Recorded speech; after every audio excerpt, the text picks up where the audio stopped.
요즘 정말 왜 이럽니까? 수술실이 위기에 빠져 있습니다. 홍순빈 아나운서. 네, 울산의 한 산부인과 병원에서 이날도 제왕절개 수술이 예정돼 있었는데요. 시작 시간이 돼도 담당 의사가 들어오지 않았다고 합니다. 어허. 이 수술은 어떻게 됐을지 영상 보면서 확인해 보도록 하겠습니다. 네, 지금 울산의 한 산부인과 병원입니다. 지금 제왕절개 봉합 수술이 한창인데요. 이 남성이 익숙한 듯이 집도를 하고 있는데 네. 사실 이날 담당 의사는 수술실 밖에 있었다고 하고요. 아이고. 누군가가 지금 대리 수술을 하고 있는 모습입니다. 허허. 이날 수술뿐만이 아니었어요. 다른 날에도 지금 아까 보셨던 이 남성이 복강경 수술을 하고 있는 모습, 바로 이 모습입니다. 다른 날이에요. 네. 이 모습도 포착이 됐는데 네. 병원 내 한 제보자가 네. 보고 계신 영상을 몰래 촬영한 것으로 보입니다. 아하. 그러니까요. 지금 화면도 이동하는 거 보니까 무슨 CCTV 같아 보이진 않고 이렇게 아마 아래쪽에서 몰래 비밀리에 휴대전화로 촬영을 한 것 같은데 그러면 담당 의사는 수술실 밖에 있었다면 대체 저 수술 가운을 입고 집도를 하고 있는 의사처럼 보이는 저 사람 대체 누굽니까? 이 남성은 간호조무사였습니다. 간호조무사요? 그렇습니다. 그리고 옆에서 지금 마치 간호사처럼 도구를 건네는 다른 스태프들도 보이는데 이분들은 의료 관련 자격증이 전혀 없는 일반 직원이었다고 합니다. 하하, 이종훈 평론가입니다. 저 남성이 간호조무사입니다. 남성인데 지금 간호조무사예요. 그리고 나머지 일반 직원, 그러니까 의료계 종사하는 의사는커녕 의료계 종사하는 사람 지금 없는 상태에서 저 중요한 수술이 이루어지고 있는 겁니다, 지금. 네. 그러니까 의사도 없고 간호사도 없는. 그러네요. 예. 이제 그런 상황인 거죠. 네. 그러니까 뭐 우리 요즘 의료 관련한 그런 영화 같은 거 이제 많이 보면 드라마 네. 같은 거 보면 이제 의사가 굉장히 중요한 수술 부위를 딱 이렇게 봉합을 네. 하거나 이렇게 해서 생명을 딱 살려놓고는 옆에 있는 의사한테 나머지 자네가 네. 마무리 짓게 네. 이러면 이제 봉합 같은 거. 그런 거 하죠. 뭐 네. 이렇게 하는 거. 그래서 우리는 이제 흔히 그 옆에 있는 사람도 의사로 당연히 알고 있잖아요. 네. 그리고 뭐 제가 알기로는 대학병원 같은 데는 다 그렇게 하는 걸 알고 네. 있는데 이 병원 같은 경우에는 그러니까 이게 의사가 처음부터 사실은 들어갔는지도 좀 의심스러워요. 하하, 네. 그러니까 뭐 아마 처음에 시작은 이랬을 것 같아요. 네. 처음에 이제 의사가 이제 간호조무사 또는 간호사에게 네. 나머지 이렇게 봉합을 좀 해봐라 네. 하고 이제 본인은 바쁘니까 아마 네. 이때도 외래 환자를 주로 이제 받았다고 하니까요. 네. 그러니까 자기는 이제 다른 환자 받으러 가는 거죠. 네. 그렇게 이제 시작을 했는데 제가 보기엔 이 간호조무사가 의외로 솜씨가 좋아서 하하. 이 봉합을 잘하니까 네. 아예 자네가 그냥 맡아서 하지 이렇게 지금 된 경우가 아닌가. 네. 그래서 바늘도둑이 소도둑 된 경우인데 하하, 네. 이거 환자들로서는 정말 어이없는 일이죠. 네. 그러니까 환자들 입장에서는 사실 그 의사 선생님 보고 네. 가서 수술을 맡긴 거 아니겠어요? 당연하죠. 그렇게 믿었겠죠. 그런데 이 의사 선생님은 정작 없고 네. 게다가 간호사마저도 없고 그러니까요. 이런 어이없는 상황. 그러니까 마취시켜놓고 나면 뭐 네. 자기네들 마음대로 해도 된다. 이런 생각을 지금 가지고 있는 게 이번에 아하. 여실히 네. 이제 드러난 거죠. 최단비 변호사님, 뭔가 저렇게 비밀리에 촬영했다는 것은 뭔가 낌새가 이상하니까 이렇게 촬영을 한 것 같은데 대체 저런 대리 수술이 언제부터 이렇게 자행된 겁니까? 이 대리 수술이요, 거의 이번 한 번뿐만이 아닙니다. 오랜 시간 동안 무려 700여 차례가 넘게 하하. 일어난 것이고요. 네. 이것이 지금 간호조무사가 어떠한 수술을 했느냐. 네. 제왕절개 수술, 복강경 수술 봉합, 요실금 수술. 그러니까 제왕절개도 봉합이고 복강경 수술도 봉합이고 요실금 수술은 직접 집도를 했습니다. 아이고. 근데 방금 말씀하신 것처럼 간호조무사가 봉합 정도는 할 수 있는 게 아닌가라고 생각을 하실 수도 있고 아마 저분들도 했던 것 같은데 봉합이라고 하는 것이 물론 봉합도 굉장히 어려운 네. 수술이고요. 그것뿐만이 아니라 저 수술실 안에 의사가 없었다는 게 문제예요. 네. 왜냐하면 아직 수술이 진행 중인 상황이잖아요. 아하. 그렇기 때문에 언제라도 위급한 상황, 응급 그렇죠. 상황이 발생할 수가 있어요. 네. 응급 상황이 발생을 하면 그 응급 상황을 컨트롤할 수 있는 사람은 의사인데 네. 저 안에는 의료인이 없었다는 거죠. 아하. 간호조무사는 의료법상 의료인이 아닙니다. 네. 그렇기 때문에 저 수술을 하고 있는 사람들 중에서 그 누구도 의료인이 없었다는 데 대해서 굉장히 위험한 상황이었다. 네. 이렇게 말씀을 드릴 수 있습니다. 저 지금 거론된 수술이요. 제왕절개 봉합, 복강경 수술 봉합, 그리고 요실금 수술 이런 거요. 제가 알기로는 저는 의료인도 아니고 문외한이긴 합니다만 제가 얼핏 들어도 저거 부작용, 수술 잘못된 부작용 엄청 심한 수술이에요. 그런데 실제로 수술을 받은 환자 중에 부작용을 호소하는 분들이 계셨습니다. 그 얘기 들어보시고 이어가 보도록 하겠습니다. 수술을 받은 환자 중에 부작용을 호소하는 분들이 계셨고 환자가 받은 수술건은 저희가 대리수술로 판단한 의사들은 지금 그 혐의에 대해서 대부분 인정을 안 하고 있거든요. 책임이 있다면 책임을 질 거고요. 이인철 변호사님, 앞서 홍순빈 아나운서 설명처럼 뭔가 꺼림칙하고 낌새가 있어가니까 비밀리에 촬영된 것 같은데 저 이른바 유령 수술 어떻게 실체가 드러나게 된 걸까요? 이제 환자들이 부작용은 계속 호소하니까 아하. 한 언론사에서 의혹을 제기한 거예요. 아무래도 이상하다. 대리 네. 수술한 것 같다. 그래서 경찰이 4개월 동안 집중적으로 수색을 했습니다. 아. 그리고 압수수색을 통해서 이제 의무 기록지, CCTV를 딱 확인해 보니까 네. 의사가 안 들어가고 아하. 엉뚱한 사람이 들어간 거예요. 아하. 아, 그래서 이거 뭔가 문제가 있구나 해서 본격적으로 수사해 보니까 네. 무려 의사 8명, 간호사 8명, 간호조무사 6명이 이 범행에 가담해서 총 22명이 입건된 그런 사건입니다. 아하, 참 이게 집단으로 다 짜고 쳐서 이런 불법적인 일은 정말 불법도 불법이지만 위험천만한 일이 자행이 된 거예요. 최단비 변호사님, 당연히 그러면 처벌돼야 되는 거 아닙니까? 저렇게 너무 불구속 지금 기소 의견인데 너무 처벌 약한 거 아니에요, 지금? 불구속 기소 의견이지만 처벌을 하겠다고 지금 혐의를 받고 있는 죄는 굉장히 중합니다. 아하. 지금 무면허로 의료행위를 했기 때문에 원래는 의료법 위반이에요. 그런데 지금 수사기관 경찰은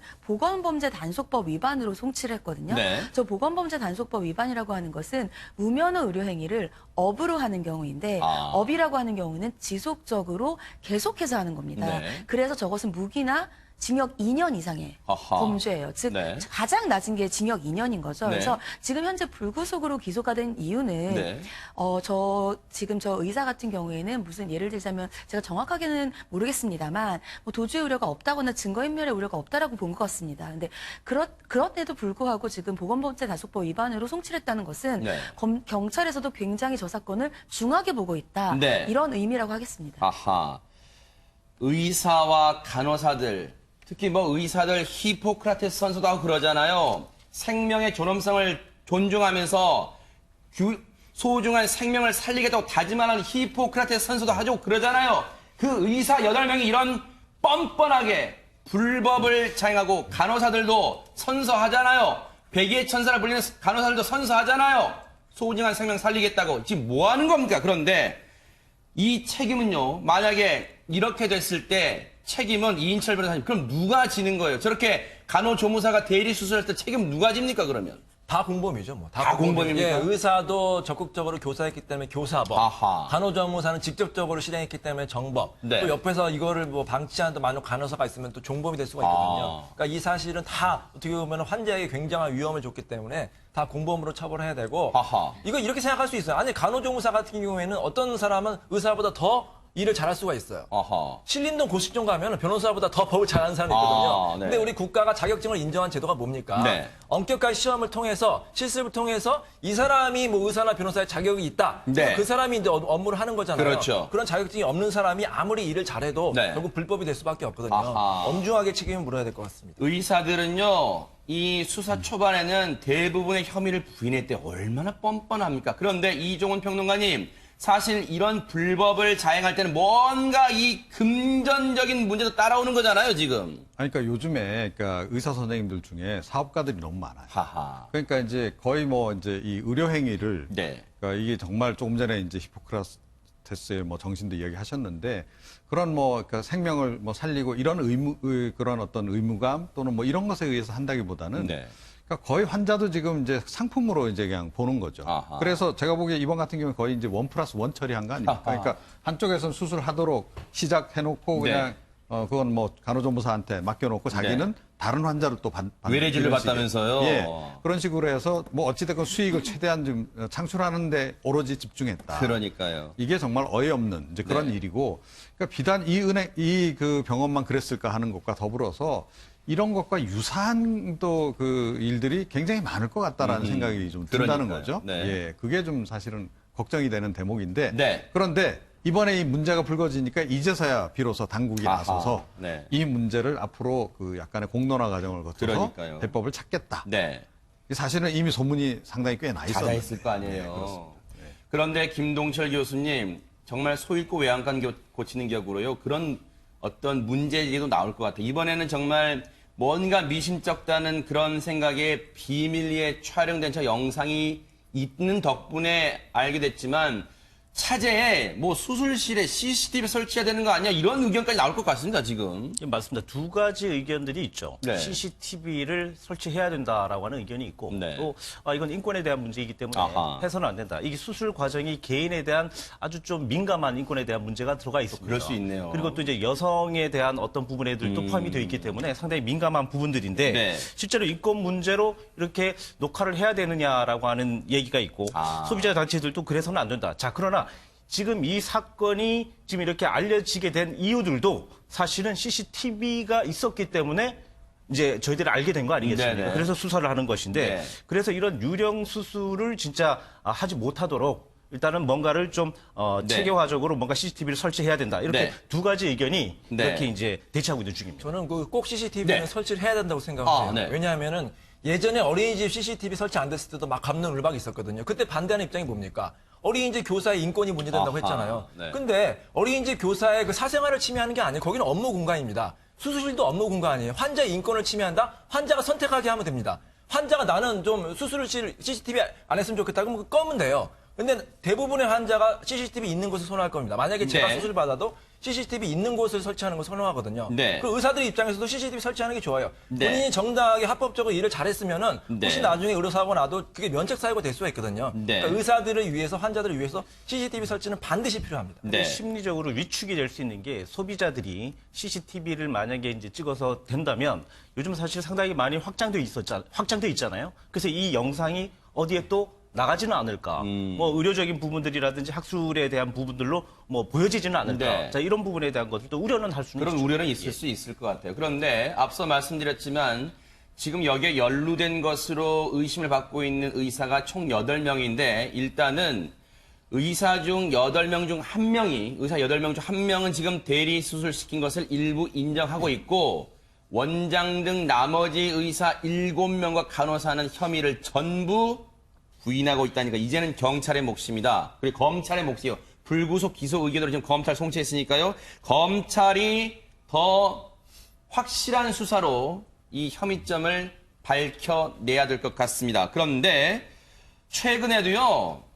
의료기기 영업사원에게 대리수술 시켜가지고 그 환자가 뇌사 상태 빠진 거 있잖아요. 홍수민 아나운서. 그렇습니다. 부산의 한 병원장이요. 이 환자의 어깨 수술을 다른 사람에게 맡기는데 다른 의사에게 맡기는 게 아니라 이 의료기기 영업사원에게 이 수술을 맡겼다고 합니다. 그랬죠. 그러다 보니까 이제 일이 커졌던 거죠. 환자가 뇌사 상태에 빠지고 결국 숨지게 되면서 네.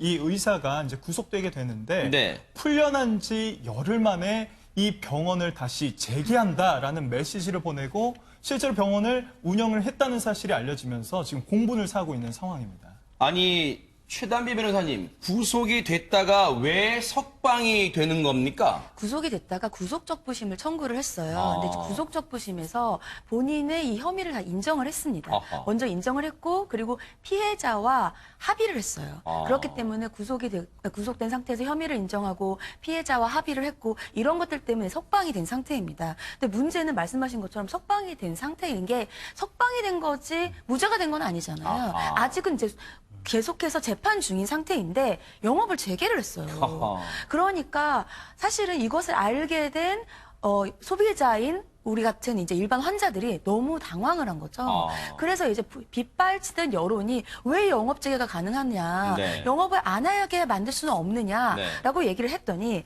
영업정지 처분을 내릴 수 있는 것이 검찰이 이제 기소를 해야 네. 이제 검찰이 문제가 있다라고 통보를 해야지 영업 재개를 영업 정지를 할 수가 있는데 네. 이것이 일반적인 절차라는 겁니다. 네. 근데 아직은 검찰에서 이런 기소 의견이 없었기 때문에 네. 여기에 대해서 우리가 할 수 있는 것이 없다 이렇게 네. 얘기를 했어요. 아하. 근데 문제는 여기서 끝난 게 아니라 하지만 여론이 계속해서 안 좋아지니까 그제서야 관할 보건당국에서 알아봤더니 구속적부심에서 이제 석방이 될 당시에 이 의사가 모든 사실을 인정을 인정했다. 네. 즉 범죄 혐의를 인정했기 때문에 이런 상태에서는 검찰의 기소가 없다 하더라도 자격정지 3개월의 처분은 가능할 것 같다라고 한 겁니다. 네. 그러니까 그럼 처음부터 할 수 있었던 것을 왜 네. 하지 않고 그럼 그동안에 그러니까요. 재개가 된 상태에서 치료를 받거나 수술을 네. 받을 수 있는 위험이 있는 환자들은 얼마나 위험에 노출돼 있습니까? 네. 여기에 대해서 지금 문제점들이 제기되고 있는 거죠. 이 병원장이요, 자기가 구속 적부심을 통해서 석방이 되자 뭘 한 줄 아십니까? 최근에 병원 고객들한테 문자를 보냈답니다. 저희 병원 영업 다시 재개합니다. 라고 문자를 보냈대요. 김동철 교수님. 죄책감도 없고 반성도 없습니다. 상당히 좀 놀라운 일인데요. 네. 의학적 윤리조차도 없는 것 같이 느껴져서 네. 상당히 좀 마음이 많이 아픕니다. 이렇게 이제 죄책감이 없었을 때는 반응적 행동, 그러니까 계속 지속적으로 이런 어떤 의료 행위를 했었다는 거거든요. 네. 그렇기 때문에 죄책감이 많이 없다는 얘기입니다. 그래서 사실 마음이 좀 많이 아픈 부분들이 있는데 사실 뭐 이야기를 하셨지만 히포크라테스 선서에서 양심과 뭐 위험, 근엄 네. 그리고 또 환자에 대한 어떤 뭐 존중에 대한 네. 존엄에 대한 얘기도 또 하잖아요. 네. 근데 이런 부분들이 깡그리 이제 무시가 돼버린 것이죠. 그러니까요. 그래서 마음이 상당히 비참합니다. 네. 정말로 이 양심이라는 게요, 의사가 그 좋은 머리로, 그리고 좋은 기술로 돈을 버는데, 물론 대다수의 양심적인 의사들이 많다고 생각하고 믿고 싶습니다만, 이런 비양심적인 의사 때문에 대부분의 좋은 의사들이 싸잡아 욕을 먹는다는 생각하면 정말 답답하고 분통 터진 그런 사건이었습니다.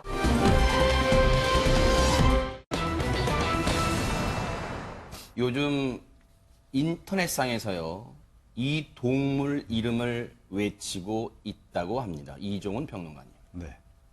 퓨마. 아, 퓨마. 예. 이거 어디 상표 이름이 아닙니다. 아하, 네. 예, 실제 퓨마. 실제 퓨마. 예, 쿠가라고도 이제 불리기도 하죠. 아하. 이 북아메리카 호랑이 또는 북아메리카 표범인데요. 네. 예, 이게 지금 대전동물원에서 네. 있었던 사건입니다. 지난 18일. 그러니까 이 문재인 대통령이 이제 그 북한을 가서 네. 한참 정상회담하고 있고 만찬할 그 무렵에 저녁 때 5시 10분쯤 이 우리를 탈출했습니다. 아이고. 그런데 이게 이제 이 녀석이 뭐 신통한 재주를 가져서 탈출한 게 아니고 네. 그날 오전에 이제 청소를 하고 네. 이 관리하시는 분이 철문을 좀 덜 닫은 거죠. 아이고. 예. 그래서 5시 10분에 이제 탈출을 합니다. 네. 자녀도 있습니다. 아. 이 지금 이제 그런 상황에서 네. 그러니까 아마 이제 뭐 본격적으로 탈출을 하려고 생각했다기보다는 네. 문이 열려 있으니까 호기심에 나간 것 같아요. 네. 자, 이렇게 되니까 이제 동물원이 발칵 뒤집혔죠. 네. 예, 다 이제 관람객들 이제 대피시키고 네. 인근 이제 사시는 분들도 다 이제 대피를 하고 아하. 그런 상태에서 이제 경찰 특공대도 이제 출동을 하고 네네. 왜냐하면 맹수니까 네네. 이게 만약에 동물원 밖으로 탈출해서 일반 민가로 들어가게 되면 어떤 일이 벌어질지 모르니까요. 네. 그다음에 이제 119도 당연히 이제 출동을 하고 네네. 자, 그렇게 해서 한참을 찾았습니다. 네. 배수지 이제 동물원 내 배수지 인근에서 발견을 했어요. 네네. 그래서 일단은 마취총을 쐈습니다. 네. 그런데 이게 아마 제대로 안 맞은 것 같아요. 아. 얘가 이제 도피를 했습니다. 네. 이제 도주를 했어요. 네.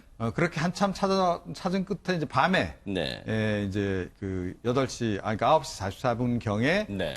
그 동물병원, 네. 동물원 내 동물병원 옆에 퇴비 더미 쌓아놓은 데서 이제 발견이 됐어요. 네. 자, 그 상태에서 그럼 얘를 사살을 할 거냐, 네. 말 거냐 하는 이제 고민이 이제 발생한 거죠. 네. 근데 마취총을 한번 맞고 나서 얘가 굉장히 신경이 날카로운 상태였고, 자, 그래서 이 자칫 잘못하면 이 동물원 밖으로 나가서 더 위험한 상황이 발생할 수 있다. 네. 그래서 이제 사살을 한 건데, 아하, 네. 사살하고 난 이후에 아니 생포할 수 있는 상황 아니었느냐. 네. 이 퓨마 같은 경우에는 여기서 태어난 앤데 네. 자기 집이었고 네. 어디로 도주할 우려도 별로 없는 상황. 아. 그다음에 자기 또 새끼들도 있는 네. 그런 상황이었다면 잘 어떻게 해서 어떻게든 생포를 했어야 생포하거나 되는데 했었는데 이거 좀 사살을 사살한 건 했느냐. 좀 심했다. 아. 게다가 그런 이제 네. 이 퓨마가 이제 도주를 하고 난 이후에 네. 청와대 국가위기관리센터하고 네. 이 관계자들하고 이 화상 통화까지 합니다. 허허. 이 사안이 굉장히 중대해질 수 있다라고 판단을 내렸던 것 같아요. 네.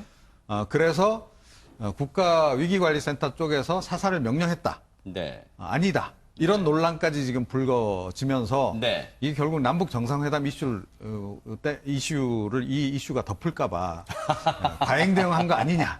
네, 이런 논란으로 네네네. 일파만파 지금 번지고 있는 네. 그런 상황입니다. 네. 일단은 남북 정상회담 얘기에 사실은 이 사건이 가려지긴 했어요. 그래서 그동안 이제 개요를 쭉 이종원 평론가님이 설명을 해 주셨어요. 그런데 진짜 이런 일이 있었네요. 그런데 퓨마가 우리에서 탈출했고 사실 많이 놀랐을 거 아니에요. 홍수미라는 건 실제로 당시에 긴급 재난 문자가 발송이 됐다는데 어떤 내용이었습니까? 그러니까 긴급 재단 문자가 해당 지역 주민들에게 왔는데 네. 이제 밤이 되니까 외출을 좀 자제해달라. 지금 저거의 실제 그렇습니다. 모습이에요. 이 문자를 이제 그 주민들이 받게 된 건데요. 2018년 9월 18일. 그렇습니다. 네, 특히 이 퓨마 같은 경우에는 사냥을 야생에 하는 습성이 있기 때문에 네. 이렇게 밤에 긴급하게 문자를 보낸 것으로 보입니다. 네, 보문산 일반 주민 외출 자제 및 퇴근길 주의 바랍니다. 오후 5시 39분에 보냈네요. 그런데 우리를 탈출했던 퓨마는 대체 어떤 퓨마였어요? 그 동물에서 태어났다고 하는데 좀 설명을 해주세요. 이 퓨마는 태어난 지 8년 됐습니다. 2010년에 서울대공원에서 태어나서 2013년에 대전의 동물원으로 이송이 됐는데요. 태어난 건 서울대공원 태어났고 그렇습니다. 2013년에 대전동물로 왔고, 네네, 그렇습니다. 말씀하세요. 퓨마의 수명 같은 경우가 8년에서 13년이라고 하니까 네. 거의 평생을 이 동물원 안에 갇혀서 거의 또 살았다고 볼수 노년기네요. 있고. 그렇습니다. 네. 이 몸집도 60kg으로 상당히 큰 암컷 퓨마라고 합니다. 암컷. 이름이 뽀롱이에요? 그렇습니다. 이름이 뽀롱입니다. 맹수치고는 이름은 귀여워요, 뽀롱이. 그런데 어떻게 탈출을 하게 되고 또 이런 일이 일어나게 됐는지 관련자들의 얘기 좀 들어보시고 이어가 보도록 하겠습니다. 청소를 하고 없는 상태에서 청소를 하고 나오면서 이제 시건장치를 확실하게 하고 나오는데 그 시건장치 그게 이제 문제가 있었던 걸로 좀 추정을 하고 있습니다. 현재까지는 1차 마취총을 해가 쏠 때까지도 우리가 포획을 했는데 해가 떨어지자마자 너무 위험하고 그다음에 아까도 말씀했지만 그 보안책이 너무 이제 미흡하기 때문에 월드가 2m입니다. 그 경계 외부 그 경계 그 벽이 2m인데 그거는 이제 생체가 이제 활발하면 넘어갈 수 있는 그 충분한 그 높이기 때문에 그 수기 결과 제가 좀 건의해서 일단은 사살하는 게 낫겠다. 울타리가 있지만은 퓨마 특성 울타리를 타고 넘어갈 수도 있습니다. 그래서 경계병력 배치 중에 경찰관이 발견을 하였고 이후에 바로 사냥개하고 전문 엽사가 투입되어서 사살을 하게 되었습니다. 일단은 최단비 변호사님, 이거는 안전 불감증이 불러온 이 퓨마 탈출이에요. 잠금 장치를 제대로 하지 않았답니다. 맞습니다. 왜 어떻게 퓨마가 탈출하게 됐는가를 알아봤더니 네. 그 사육사가 방사장을 청소한 이후에 문단속을 소홀히 한 겁니다. 그래서 그런데 문제는 그 이후에도 동물원은 9시간 동안 문이 열려 있는 사실을 몰랐다는 걸로 드러났어요. 네. 거기에다가 이 중형 육식 동물사에는 7대의 CCTV가 설치돼 있었는데 퓨마가 어떻게 나갔는지를 보려고 CCTV를 봤더니 퓨마가 탈출한 입구에는 또 CCTV가 없었어요. 그러니까 정확히 언제 탈출했는지 모릅니다. 다만 네. 사육사가 마지막에 봤던 시간에 한 어느 정도 시간이었는데 그 이후에 봤더니 없었다. 아하. 그러니까 본인이 마지막에 본 시간과 나머지 탈출한 시간을 추정할 수 있는 것뿐이에요.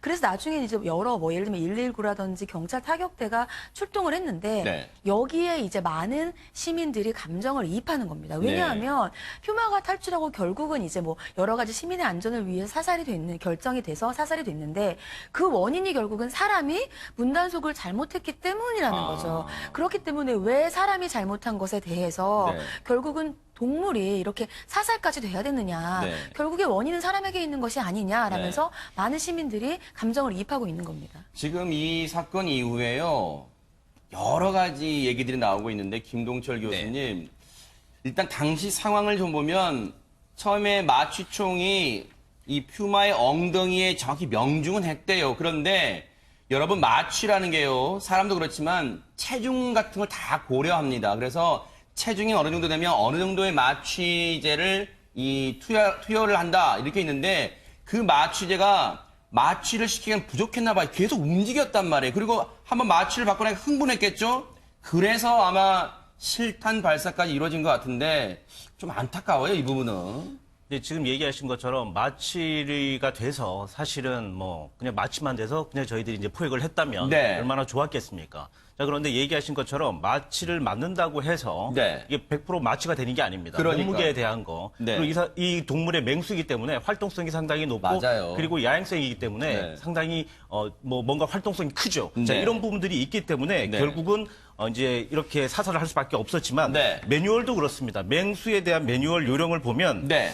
포획도 할 수 있고 위험할 때는 사살을 할 수 있게 이렇게 명시가 되어 있거든요. 네. 그리고 퓨마 역시 아마 많은 사람들이 쫓고 또 쫓기는 이런 상황들이 아마 연출이 됐을 겁니다. 네. 그렇기 때문에 더욱 민감하고 또 스스로도 상당히 네. 이제 공포에 대한 어떤 본능적인 부분들도 네. 포함이 되어 있지 않을까 아하. 이런 생각을 해봅니다. 그런데 이인철 변호사님, 이 네. 뽀롱이 9살 된 암컷 퓨마입니다. 거의 노년기인데 사람으로 치면요.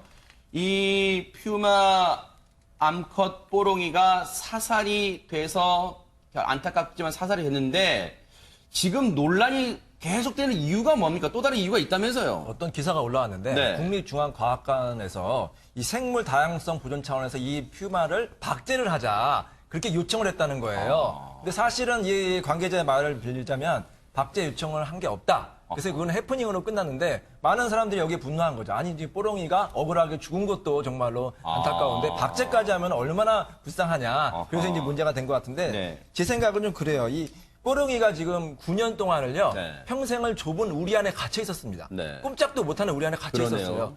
진짜 9시간 동안 자유를 누린 거거든요. 네. 근데 9시간 만에 죽었습니다. 네. 얼마나 우리가 만약에 뽀롱이 입장이라 생각하면 얼마나 나와서 기뻤겠어요. 제 생각에는 뭐 사람들을 뭐 해칠 위험성도 있지만 사살한 걸 좀 너무한 거 아니냐. 마취를 해가지고 생포했으면 참 좋았을 텐데 이런 네. 생각이 들고 이 기회에 좀 동물 복지에도 관심을 가졌으면 좋겠어요. 네. 동물원을 가서 한번 동물들의 눈을 보세요. 다 슬픈 눈을 하고 있습니다. 네. 좁은 우리의 평생 갇혀 있거든요. 네. 좀 선진국처럼 좀 이렇게 방목해서 네. 좀 넓은 공간에서 좀 동물들이 행복하게 좀 살 수 있었으면 좋겠습니다. 물론 이 뽀롱이 퓨마는 맹수입니다. 맹수로 지금 뭐 확실히 분류가 되죠. 맹수로 돼 있는데 8살이랍니다. 2010년에 태어났다고요? 2010년에 서울대공원 태어났고 지금 8살 정도 됐고요. 그리고 4시간 반 그야말로 뽀롱이 입장에서는 자유를 잃었겠죠. 그런데 물론 맹수가 우리를 탈출했기 때문에 시민들 입장에서도 그 재난 문자를 받았을 때는 많은 분들이 두려움에 떨었을 수도 있어요. 그런데 지금 이 퓨마 뽀롱이가 사살된 이후에 홍순빈 아나운서 네. 많은 분들이 추모의 뜻을 전하고 있다는데 이게 무슨 말입니까? 그렇습니다. 이제 추모의 행렬도 좀 이어지고 있는데요. 네. 해당 동물원 정문에 가보면 이런 모습이 있다고 합니다. 지금 한번 보겠습니다. 바로 이 네. 모습인데요. 사살된 퓨마의 사진과요. 그리고 애도를 담은 지금 포스트잇이 해당 동물원 정문 입구에 놓여 있고요. 뭐 네. 어린이들도 찾아서 네. 이 사진을 만지면서 안타까워하는 모습도 확인해 볼 수 있었다고 합니다. 여기에다가 이 청와대 국민청원 게시판에는 뽀롱이의 박제를 막아주세요. 뭐 일각에서는 뭐 호롱이라 이름도 있었습니다만 저희가 확인해 보니까 뽀롱이로 하고요. 뭐 요즘 뭐 국민청원 게시판에 별 많은 얘기가 올라옵니다만 이런 얘기까지 박제 안 되게 막아주세요라는 글도 올라와 있다고 합니다. 많은 분들이 참여를 하고 있고 여기에다가 배우 임수정 씨도 뭐 무슨 글을 올렸다면서요, 홍수민 아나운서. 네, 배우 임수정 씨도 이 뽀롱이를 박제하지 말아달라는 지금 의견을 보내는 동시에 애도를 표하기도 했는데요. 해당 그 자신의 SNS에 박제라고요? 정말 너무합니다. 이제 그만 뽀롱이를 자연으로 보내주세요. 부탁합니다. 네. 라는 글을 남기기도 했습니다. 근데 혹시 이종훈 평론가님, 글쎄 뭐 이런 표현은 조심스럽습니다만 일각에서는 이런 생각도 할 거예요. 아니 그 퓨마 물론 우리를 탈출해서 4시간 반 만에 사살돼서 안타깝지만 이렇게 연예인까지 나서서 뭐 박제하지 말아달라 뭐 어쩐다 너무 감정 과잉 상태 아니냐 이런 지적도 혹시 나올 수 있을까요? 어떻습니까? 저는 그렇게 생각합니다. 네. 사실은. 그러니까 만약에 이 뽀롱이에 대해서 이렇게까지 애정이 있다면 네. 지금 모든 동물원에 있는 짐승들을 다 다 풀어줘야죠. 풀어줘야 되나요? 예, 그렇죠. 동물원에 가둬놓는 것 자체가 사실은 그 동물 인권에 대한 네, 그 동물권에 침해 대한, 아니겠어요? 네. 예, 그런 거고 그다음에 이 박제와 관련해서도 그렇습니다. 그러니까 저는 차라리 뽀롱이를 박제하고 나머지 푸마들을 그러면 차라리 자연으로 돌려보내라. 그러니까 이게 굉장히 지금 희귀종이란 말이에요. 그리고 이제 사실은 동물원이라는 걸 유지하는 이유도 그렇고 박제를 하는 이유도 네. 그러니까 이런 생물체가 그러니까 지구에 존재했었다라는 것을 이제 남겨놓고 네. 또 공부도 하고 학습도 시키기 위해서 이제 네. 하는 거 아니겠어요? 네. 그런데 지금 이제 그런 것조차도 안 한다라고 하면 네. 퓨마가 나중에 다 멸종되고 나면 어떡할 거냐는 겁니다. 그러니까 그런 문제도 생각을 해야 된다라는 거고요. 네. 그래서 이 뭐 퓨마와 관련해서 이 워낙 좀 성격은 온순한 편이라 그래요. 네. 전문가들은 그렇게 얘기를 하는데 그럼에도 불구하고 맹수고 실제로 그 북미 지역에서는 그 이 사망 사건까지 있거든요. 물려서 그래요? 사망한 사람이 사건들도 그동안 한 뭐 100년 동안 북미 지역에서 사람을 공격한 사례가 125건. 그러니까 한 1년에 한 건 정도씩은 뭐 사건은 발생한다는 거고 네. 올해 같은 경우에도 지금 이제 물려서 죽는 사고가 2건이 발생한 그런 네. 그 상황이거든요. 그래서 물론 대체적으로는 맹수 중에서는 좀 온순한 편이고 또 이렇게 단독으로 이렇게 사고는 잘 안 치는 편이라 그래요. 네. 그러니까 무리지어서 사냥할 때 이제 네네. 주로 이제 그렇게는 한다고는 하는데 네. 그런 습성에도 불구하고 이 동물의 상태라고 하는 것은 알 수가 없는 거잖아요. 네. 배가 고프면 인간도 그렇죠. 공격할 수 있는 네. 그런 상황이기 때문에 네. 이번 같은 경우에는 제가 보기에는 너무 좀 이렇게 과잉으로 좀 네.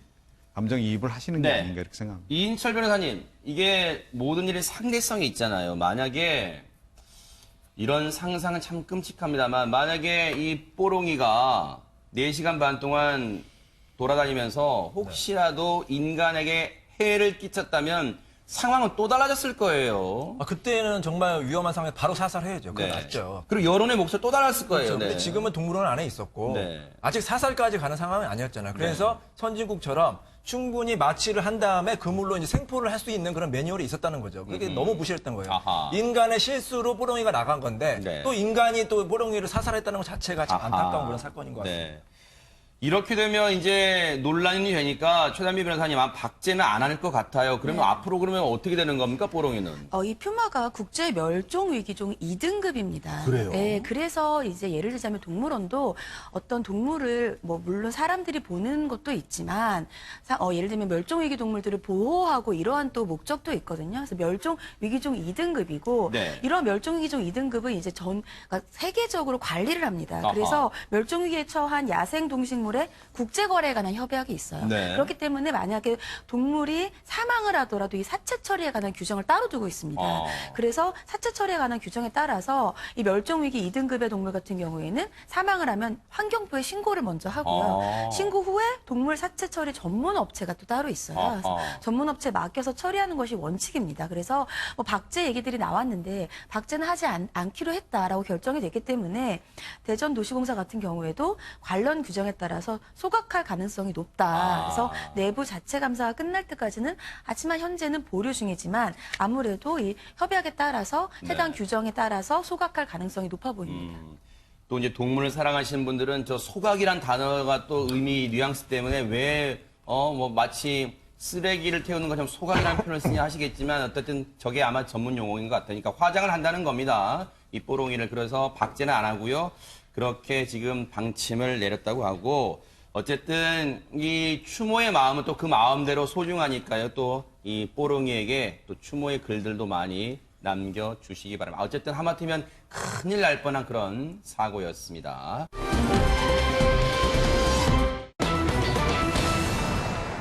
결혼을 앞두고요. 많은 갈등 요소들이 있습니다. 이제 그 얘기를 해볼까 합니다. 이인철 변호사님. 네, 이번 사건도 재미있는 사건인데요. 아하. 2012년에 어떤 남자와 여자가 만나서 연애를 시작합니다. 네. 둘이 이제 아주 사랑을 했어요. 네. 그래서 이제 2014년에 이제 우리 결혼하자. 결혼을 약속을 했어요. 그래서 결혼식 날짜도 잡았습니다. 네. 2015년 3월로 결혼식 날짜 잡은 아하. 거예요.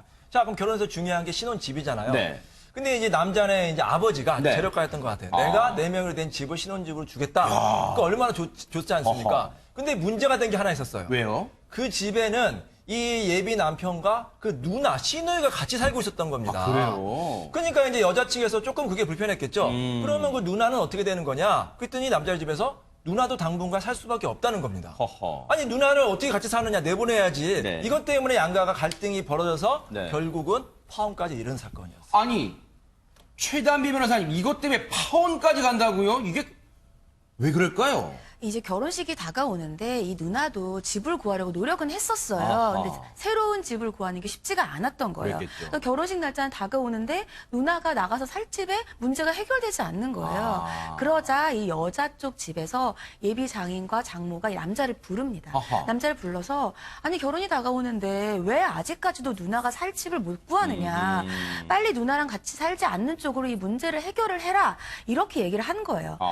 사실은 이 얘기를 들은 이 예비 신랑도 굉장히 마음이 상했던 것 같아요. 아하. 그래서 예비 신랑이 예비 장인 장모를 만나고 집으로 돌아간 이후에 이 예비 신부에게 전화를 걸어서 일방적으로 파혼을 통보를 하고 아이고. 예식장 예약도 취소를 했어요. 아이고. 그래서 이제 예비 신부 측에서 계속해서 이 예비 신랑에게 연락을 시도를 했는데 아예 연락조차 받지를 세상에. 않았던 겁니다. 아니 근데 물론요 다 자기네로 사정이 있겠지만요, 이인철 변호사님, 이런 생각 하시는 분도 계실 거예요. 아니 물론 시누이와의 관계가 굉장히 어렵잖아요. 그런데 어쨌든 시누이도 자기가 사랑하는 예비 신랑의 가족이면 좀 당분간 좀 같이 살 수도 있지 않냐, 이런 생각 하시는 분도 계실까요? 어떻습니까? 우리 민법에 부부는 동거한다고 규정돼 있어요. 아하. 시누이와 시부모와 동거한다 이런 규정은 없습니다. 아. 그리고 우리가 상식적으로도 결혼하면 일단 독립을 하는 거예요. 네. 시댁으로부터 독립을 해야지 어떻게 신혼집에서 계속 시누이와 살 수가 있겠습니까? 그러기도 하겠네요. 불편해서 살 수 있겠어요? 또 신혼이면 인생에서 가장 행복할 때 아닙니까? 아하. 신부가 있으면 불편해가지고 뭐 제대로 여름에 또 옷도 제대로 못 입고 또 이렇게 합방도 어렵고 여러 가지 어려운 문제가 있지 않습니까? 네. 그 여자 집에서 그게 걱정이 된 거예요. 아하. 그래서 이제 예비 장인 장모가 그걸 설득하려고 이제 사위를 만난 겁니다. 네. 그거 자네가 해결해야지 우리가 어떻게 해결하느냐 해결을 해라. 아하. 이렇게 설득하는 과정에서 조금 이제 언쟁이 있었겠죠. 네. 그거 가지고 제 생각에는 남편이 이제 삐진 것 같습니다. 아하. 삐져가지고 그냥 전화 걸어가지고 일방적으로 파혼을 통보한 거예요. 아하. 아니 결혼이 장난입니까? 이런 문제로 그냥 바로 그냥 파혼 통보하게? 네. 이건 제가 봐도 남편 쪽에서 잘못한 것으로 보입니다. 최단비 변호사님, 이 예비 신랑 입장에서는 어쨌든 자기의 소중한 누나, 친누나를 약간 이 부담이 되는, 짐이 되는 존재로 여기는 이 예비 신부 측의 가족의 이 행동에 서운함을 넘어서 분노가 됐을까요? 파혼까지 통보했어요. 제가 이 남자분의 얘기를 직접 듣지는 못했지만 이제 변호사로서 이제 변호를 해드리자면 네. 굉장히 남자분 같은 경우에는 이 여자분과 여자분의 가족이 이기적이라고 생각을 했을 거예요.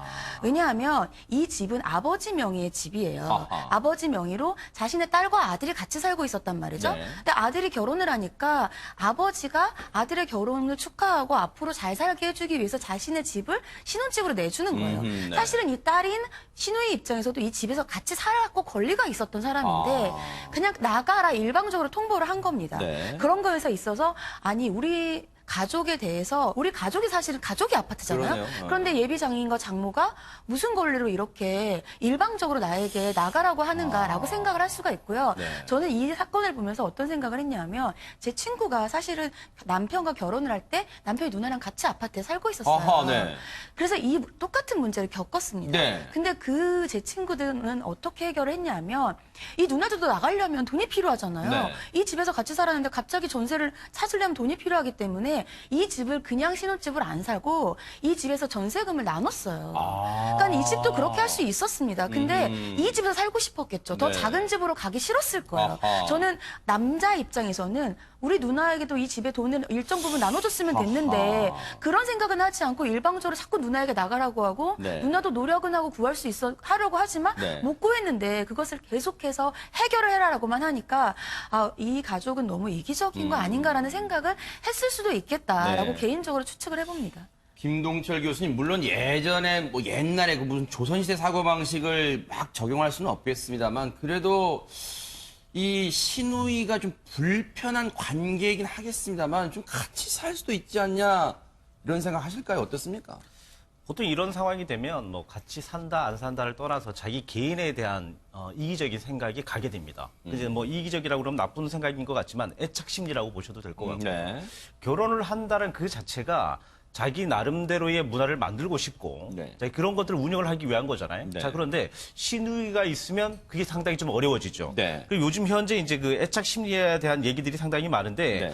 부부들조차도 네. 신혼방에 가면 그 문화가 틀렸기 때문에 아하. 방도 따로 있는 경우들도 많고요. 네. 해외 같은 경우는 침대를 또 따로 쓰는 경우도 있지 아이고, 않겠습니까? 네. 자, 이런 것처럼 개인에 대한 존중을 보장받고 싶어서 들어갔는데 네. 결국은 그러지 못했다라는 것이죠. 네. 그런 부분에 대한 압박이 아마 상당히 있었지 않을까 네. 그런 생각이 좀 드네요. 아니 이렇게 되면 지금 파혼을 예비 신랑 입장 남자가 파혼을 통보했어요. 아마 많은 자존심 상했나 봐요.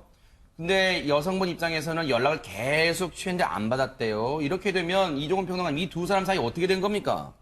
결국 소송으로 들어간 거죠. 소송까지 갔어요. 예, 그러니까 이제 이 여자 쪽에서 네. 아니 이런 경우가 어디 있느냐. 아하. 그래서 이제 손해배상 이제 청구 소송을 이제 했고 어. 재판부는 이 여성 손을 들어줬습니다.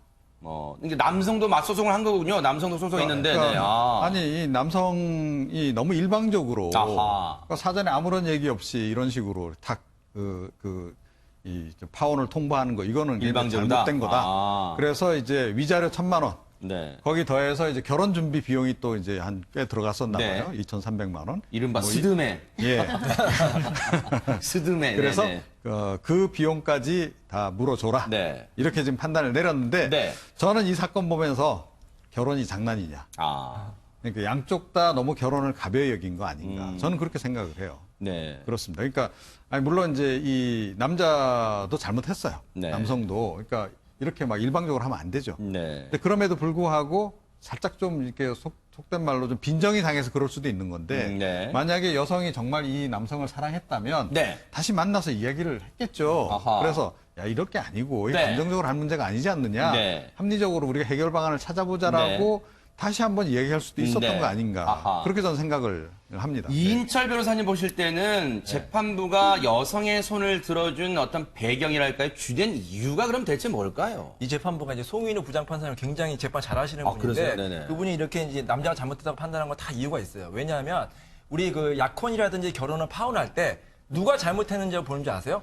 먼저 파혼 통보한 사람은 일단 잘못했다고 봅니다. 아, 그래요? 만약에 정당한 이유가 있었으면 여자가 큰 문제가 있거나 폭력성이 있다 그러면 파혼할 수 있죠. 근데 이 사건 같은 경우는 여자가 그렇게 파혼까지 당할 만한 잘못한 게 아니잖아요. 약간의 갈등이 있었던 거예요. 그 갈등을 해결해야 됩니다. 아까 최 변호사님이 굉장히 변론을 잘했던 것 같은데 근데 하나 남자 측에서 문제가 된 게 뭐냐면 네. 그냥 일반적으로 소위 말해서 잠수를 탔다는 거예요. 아하. 여자 쪽에서는 계속 연락을 했습니다. 네. 결혼이 장난도 아니고 이 갈등을 해결해보자. 네. 뭐 시누이를 내보내든지 아니 같이 살려면은 뭐 기간을 정하든지 이렇게 갈등 해결해보자. 네. 이렇게 해야 되는데 아하. 남자 쪽에서는 무책임하게 일방적으로 전화도 안 받고 그냥 파혼을 통보한 거예요. 네. 여자 입장에서 얼마나 황당하겠습니까? 결혼은 인생에서 중요한 거잖아요. 비용도 많이 들이고 이미 사람들한테 다 알렸을 겁니다. 네. 근데 일방적으로 파혼을 당하면 얼마나 정신적인 충격이 아하. 컸어요. 그래서 재판부가 이런 결정을 내린 겁니다. 김동철 교수님 혹시요 이 누나 이제 중간에 낀 분이 이제 이 예비 신랑의 누나잖아요. 이제 파혼까지 하게 되고 또 소송까지 해서 동생이 돈을 물어주게 생겼는데 이 누나의 마음은 지금 야 나 때문에 미안해 이 정말 생돈을 물어주게 돼서 미안해 이럴까요? 아니면 아이고 잘했어 야 잘 헤어졌어 야 이럴까요? 후자가 좀 맞습니다. 아 그런가요? 후자가 많은가요? 네. 보통 우리가 이제 일반적으로 생각을 한다면 전자라고 얘기를 할 거예요. 아, 네. 미안해. 자, 이게 이제 일반적 감성이잖아요. 아하. 근데 많은 사람들은 어쨌거나 파혼이 돼서 깨져 있잖아요. 네. 자, 깨졌으면 결국은 같은 지편, 혈족의 편이 되는 게 우선입니다. 그렇기 때문에 어떻게 보면 그 파혼한 그 상대의 집안에 대해서 많은 사람들이 더욱 지탄을 할 거고 서로 지탄의 형태들이 좀 커질 가능성들이 상당히 높다. 이렇게 보시는 게 더 낫죠. 여자 쪽에서도 아마 잘했다 이럴 거예요. 그렇죠. 그렇죠. 아니, 어차피 헤어지고. 어차피 이렇게 헤어졌죠. 지금 미움 잘했죠. 샀는데 가서 그 시누이한테 어떻게 구박 많이 당하지 않겠냐. 그러니까요. 그래서 그런 점이 좀 안타까워요. 그러니까요. 그런 네네. 네. 정말로 좀 뭔가 씁쓸함을 많이 남기는 그런 사례였습니다.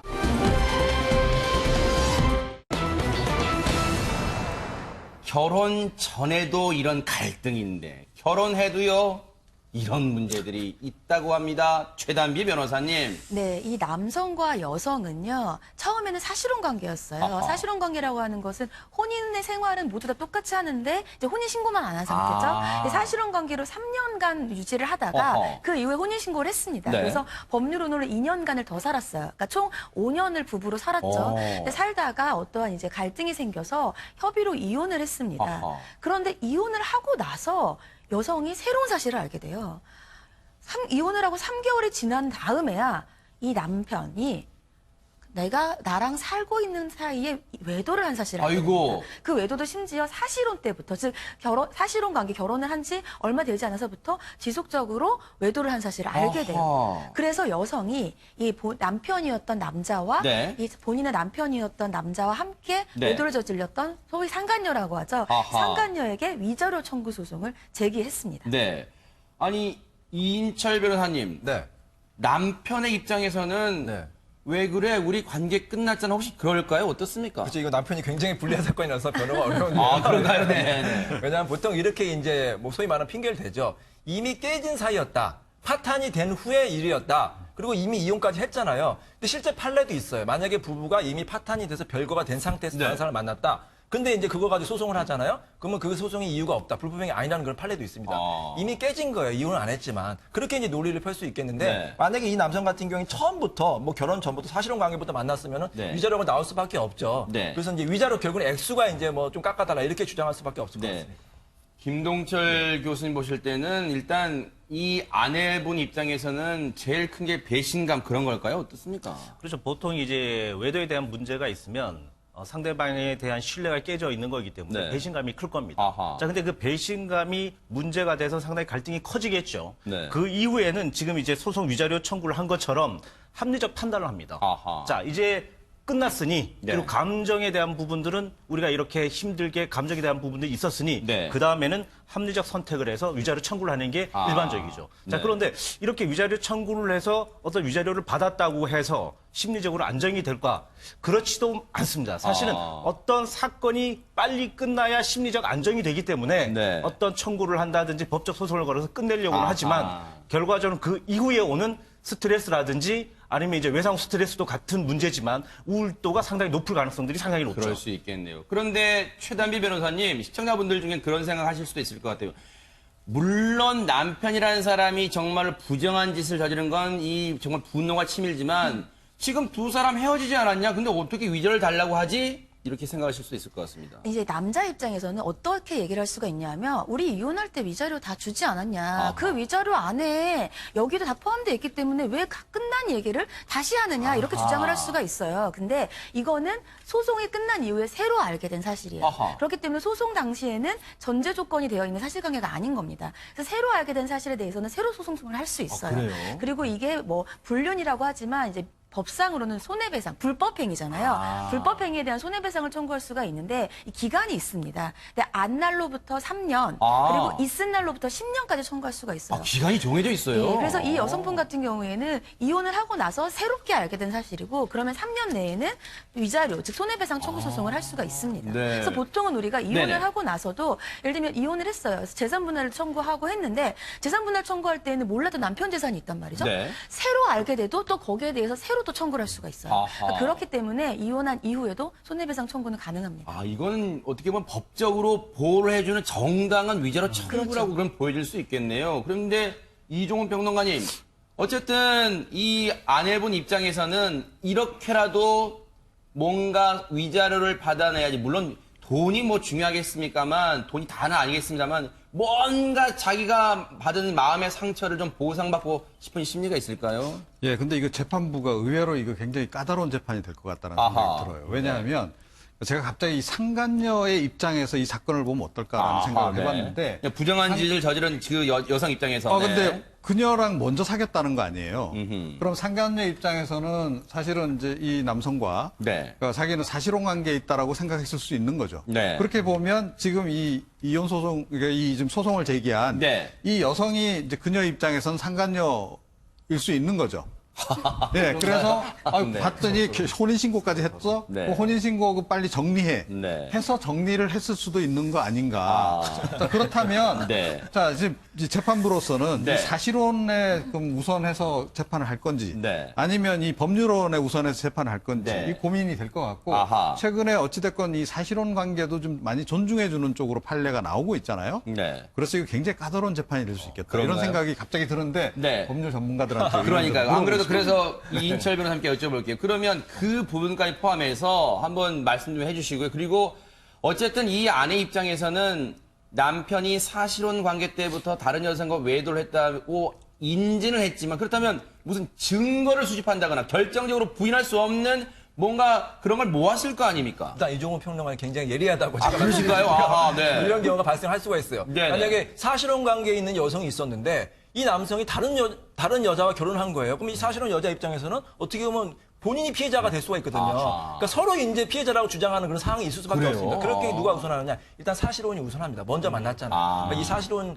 여성이 오히려 피해자가 될 수도 있는 상황입니다. 아하. 자, 이렇게 이제 증거 수집이 굉장히 이제 중요한데 네. 뭐 외도라든지 폭행이라든지 우리나라의 이혼의 가장 큰 문제점이 뭔지 아세요? 뭘까요? 증거가 있어야지만 이혼이 됩니다. 그래요? 외국은 증거가 없어도 이혼이 돼요. 아하. 그래서 외국은요, 부부가 막 싸우다가 이혼하면 친구처럼 헤어지거든요. 네. 우리나라는 부부가 싸우다가 소송하면 원수처럼 헤어집니다. 아. 왜냐하면 이 증거를 수집하는 과정에서 서로 치부를 드러내야 되고 또 서로를 공격해야 되기 때문에 굉장히 지저분하게 소송하고 또 소송이 2년, 3년 걸리거든요. 또 증거 수집 과정에서 또 불법적으로 증거 수집하는 경우도 있어요. 왜냐하면 네. 합법적으로 증거 수집이 어렵잖아요. 네. 심지어는 뭐 남편이 아내가 남편 차량에 몰래 위치 추적을 한다든지 뭐 아하. 흥신소를 시킨다든지 뭐 또 일부러 또 자해하는 경우도 굉장히 지저분한 경우가 많이 아이고. 있거든요. 우리나라 이혼 소송 제도가 좀 바뀌어야 된다고 생각됩니다.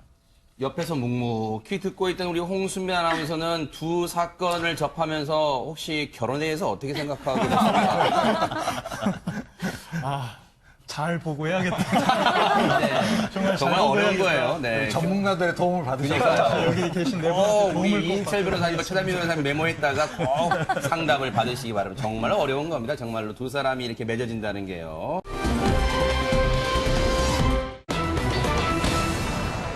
요즘은 휴대전화의 스마트폰의 애플리케이션이 거의 모든 걸 다 해준다 해도 과언이 아니죠. 하지만요, 이 애플리케이션 정말로 마음 놓고 쓸 수만은 없는 것 같습니다. 홍순빈 아나운서. 네, 요즘 뭐 심부름 애플리케이션이라는 게 있다고 합니다. 그런 것도 있어요? 그렇습니다. 도움이 필요한 분이 그 심부름 기사를 그 둘을 연결해주는 중개 애플리케이션인데요. 아하. 한 40대 여성이 지난 6월에 이 애플리케이션을 통해서 집안에 가구를 옮기려고 네. 심부름 기사를 구합니다. 그런 것도 해줘요? 그렇습니다. 아. 그래서 그 심부름 기사가 이 여성의 집으로 와서 네. 그 여성의 요구대로 가구를 잘 옮겨줘요. 아하. 그리고 일이 끝나갈 무렵 네. 이 남성이 갑자기 돌변합니다.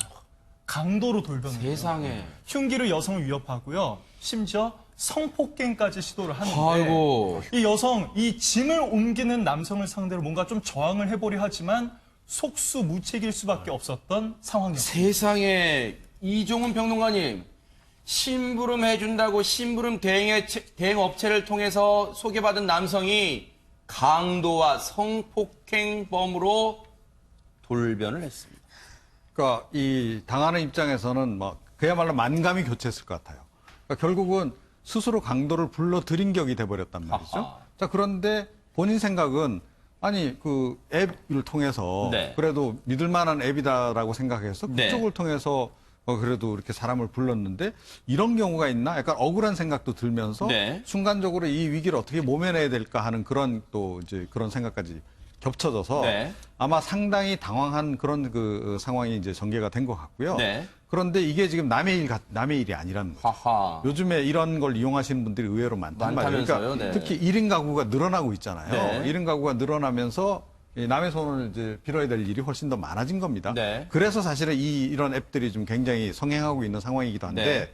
이번 일로 해서 지금 이거 굉장히 사람들 좀 불안감이 고조가 돼 있는 그런 하하. 상황이죠. 그런데 홍순빈 아나운서 그 위기의 순간에 이 여성은 그러면 어떻게 대처를 한 겁니까? 이 여성이 위기의 순간에 정말 제가 말씀드린 대로 속수무책일 수밖에 없는 그럴 것 같아요, 상황이었는데 지금. 흉기까지 있었으니. 네. 네, 이때 결정적으로 도움을 주는 분이 딱 나타납니다. 아, 진짜요? 네, 이 아파트의 경비원이 네. 나타났던 거예요. 거기 온 거예요, 집에? 그렇습니다. 어떻게 온 겁니까? 그러니까 이날 폐기물 배출 요금을 받기 위해 온 거였습니다. 그러니까 가구를 이제 폐기를 할 때 뭔가 딱지 같은 그 걸 스티커 붙이는데 붙이잖아요. 그렇습니다. 아. 그 스티커 돈을 받기 위해서 방문했다가 아하. 이런 상황이 펼쳐 있었던 거죠. 네. 그 강도 입장에서는 순간 깜짝 놀랐을 것 같습니다. 네.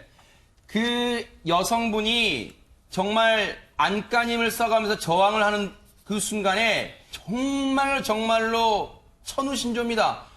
그 아파트 초인종이 눌린 거예요. 경비원분이 띵동 이 폐기물 요금을 받으러 와서 띵동 누른 겁니다. 그 순간 이제 이 성폭행 시도했던 이 남성은 화들짝 놀랐겠죠. 그런데 더 충격적인 건요.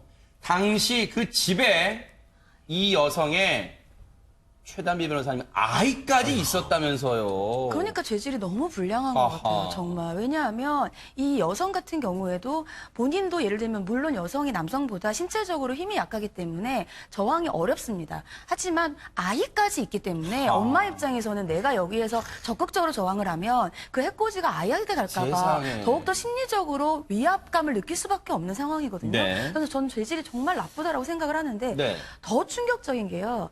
이 범인이 전과가 있는 사람이에요. 세상에요. 이 사람이 강간 혐의로 15년을 복역한 뒤에 출소했고요. 그냥 예를 들면 전과만 있으면 우리가 모를 수 있습니다. 근데 이 사람이 전자발찌를 착용한 허허. 상태였어요. 신상 공개까지 되어 있는 상태였습니다. 네. 신상 공개 전과는 우리가 모를 수 있다 하더라도 전자발찌까지 착용한 상태인데 심부름 기사로 등록하는데 아무 제한이 없었다는 아하. 거예요. 그러니까 조금만 확인을 하면 이런 피해가 없었을 수 있는데 네. 이렇게 심부름 센터에 등록을 하는 것이 그냥 주민등록증 사진 보여주고 어허. 휴대전화로 본인이라는 걸 인증만 하면 된다는 거죠. 네. 아까 이종훈 평론가께서 말씀해 주신 것처럼 보통은 여성분들이 많이 이걸 이용을 하고 1인 가구가 있는 많은 상태에서 정말 너무 위험에 쉽게 노출될 수밖에 그러니까요. 없다라는 문제점이 지적되는 겁니다. 이인철 변호사님 이거 완전 구멍이 뚫린 거 아닙니까? 정말 하마터면 큰일 날 뻔했어요 지금. 근데 이제 이 피해자가 더 이제 분노가 찌찌하는 거는 이 중개하는 앱이 있잖아요. 네. 나 몰라라 한다는 거예요. 아, 그래요? 자기들은 관심 없다. 자기들은 책임 없다. 왜냐하면 자기들은 중개만 한 거기 때문에 그 가해자한테 직접 책임 물으라고 하는데 제 생각은 그렇습니다. 일단 이 중개하는 어플 같은 경우에는 수익을 얻고 있지 않습니까? 네. 수익만 얻고 왜 책임을 안 집니까? 아하. 그러니까 그건 법이 바뀌어야 될 것 같아요. 네. 그러니까 중개를 통해서 수익을 얻으면 철저하게 신분을 확인해야죠. 네. 이 신분은 기사가 어떤 성폭력 전과가 있는지 본인 동의를 받으면은 이거 충분히 조회가 되거든요. 네. 본인이 스스로 기사하는 사람이 나는 그 범죄 경력이 없습니다. 이걸 경찰서 가서 떼어서 낼 수가 있거든요. 네. 그런 걸 확인한 후에 등록을 해야 되는데 아하. 그런 걸 소홀히해서 피해를 발생시킨 경우에는 네. 책임을 져야 된다고 생각합니다. 정말로 이 여성분의 트라우마라고 할까요? 정말 트라우마라는 표현 갖고도 지금 부족할 것 같아요. 그런데 이 죄질이 악랄한 게요. 김동철 교수님. 아이가 그 순간에 집에 있었잖아요.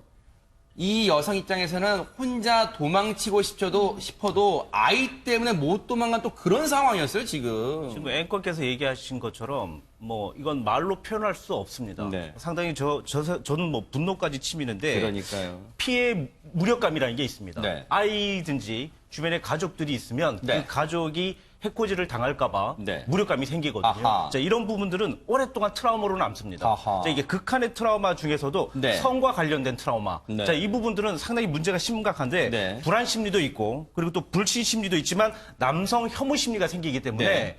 결국은 아주 오랫동안 그러니까요. 병에 대해서 시달릴 가능성이 되게 높다. 이래 보실 수는 있죠. 이 방송 보시면서요, 정말 이런 애플리케이션 이용할 때 꼭 정말로 신중하시고 주의를 또 하셔야겠습니다.